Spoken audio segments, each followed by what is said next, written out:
Good morning, collective. Tarot.flo here. I want to come on here today and talk about shadow work. This has been coming up a lot for the collective over, I'd say, the last few weeks, and including myself. I've done a lot of shadow work in other areas and now starting to uncover more things that I have to work towards to pull out the suppressed emotion and feelings and thoughts and all of that.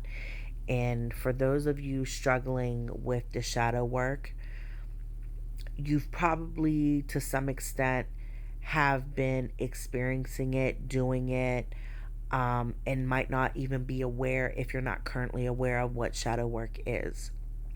So, shadow work is the ability for you to go within to yourself, like if you're thinking of the comfortability in your home.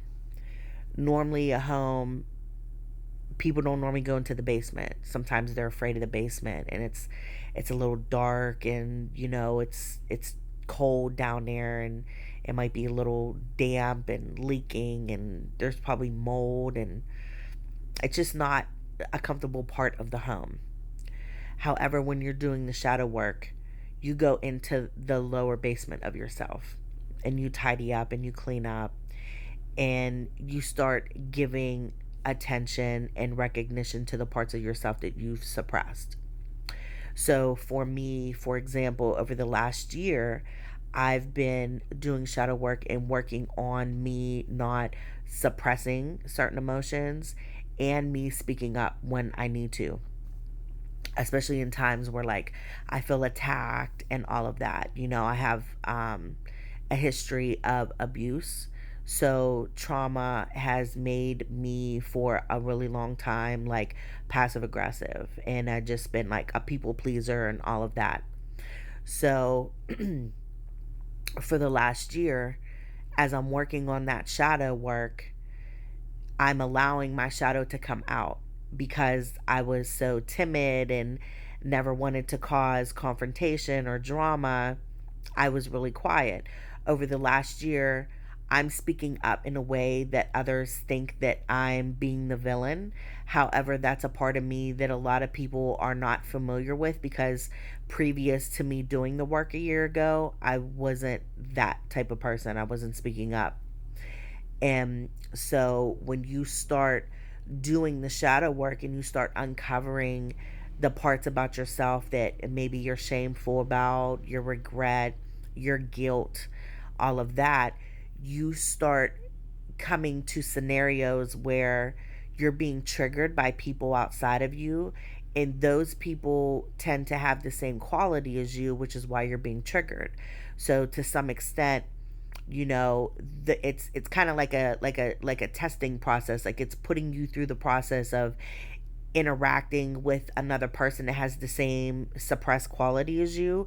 However, you're doing it outside of you as opposed to doing it inside of you. So when you start doing the shadow work, you'll start noticing how you get triggered by other people because it's recognized. You're being forced to recognize that if these people are triggering you, or you're being irritated, or they're just getting under your skin or affecting you in a way that you think that they're the problem, 9 times out of 10, you might have that same quality that you suppressed and you don't want to admit and or take the accountability knowing that you have the same quality as that person. So you might hate that person, or you might have, some type of judgment about that person because you don't want to admit that they are a reflection of you. Okay?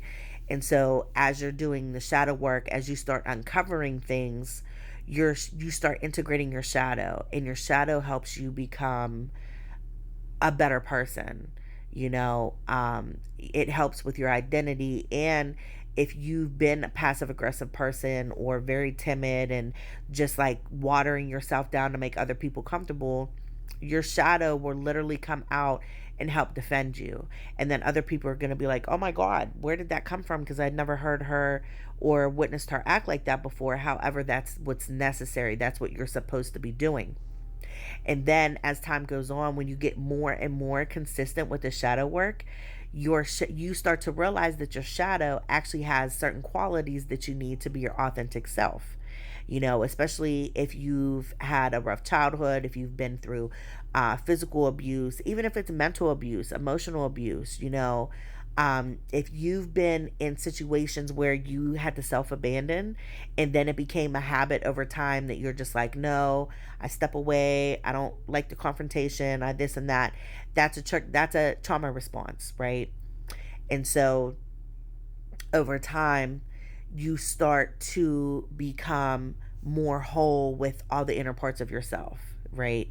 And I talk about that a lot, that when you're doing the shadow work and you're integrating your shadow, it's necessary for authenticity because your shadow has qualities that you need to be using as a part of your identity or your image. However, you've been afraid of it.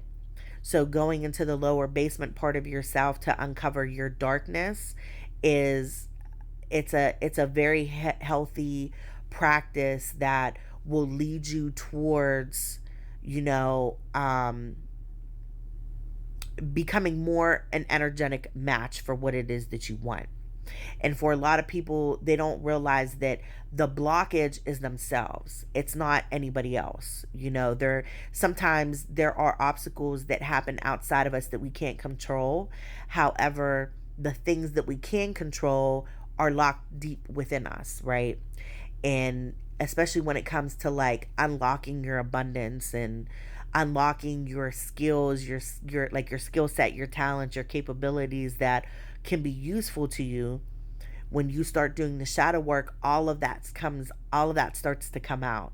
Your vulnerability creates opportunities or a new sense of creativity that allows you to express yourself. So you could be trying new hobbies, doing something new for the first time, jumping out of your comfort zone, coming out of your shell, all of that.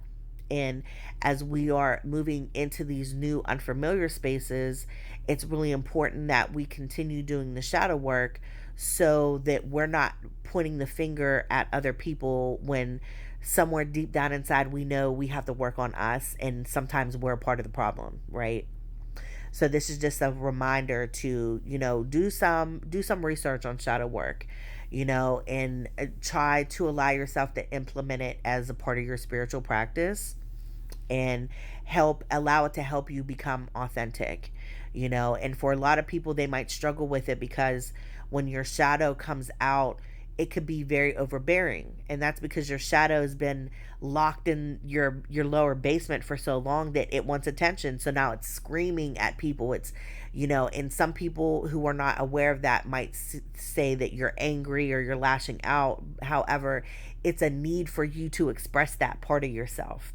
So this is just a disclaimer. When you start to begin doing the shadow work, you might be coming into your villain era. And for a lot of people that have a purpose, if you're a chosen one, if you're a light worker, whatever it is, you'll always come to that space where you're the villain, and other people are only going to put you in that category because they don't have no other way to explain why you're acting that way, or why they're witnessing certain qualities of yourself that they've never seen before. And it's also a really good suggestion that when you're doing the shadow work, you can also look up what is it, shadow work workbooks. And you don't necessarily have to get a workbook either. You could Google shadow work questions for certain areas of your life, like, and keep a journal with you, because this is part of the release. This is part of the integration, right? So answering the questions, they're like really deep, dark questions that like we avoid, and at this time, as we're shifting, it's going to be really important that we recognize and validate the inner parts of ourselves that really need to be loved on and recognized at this time. So, if you guys have any questions, please comment down below. And if you've currently been in a space of doing shadow work, comment and let me know what it's done for you and how you've been able to integrate your shadow for good. And as always, I'll talk to you later.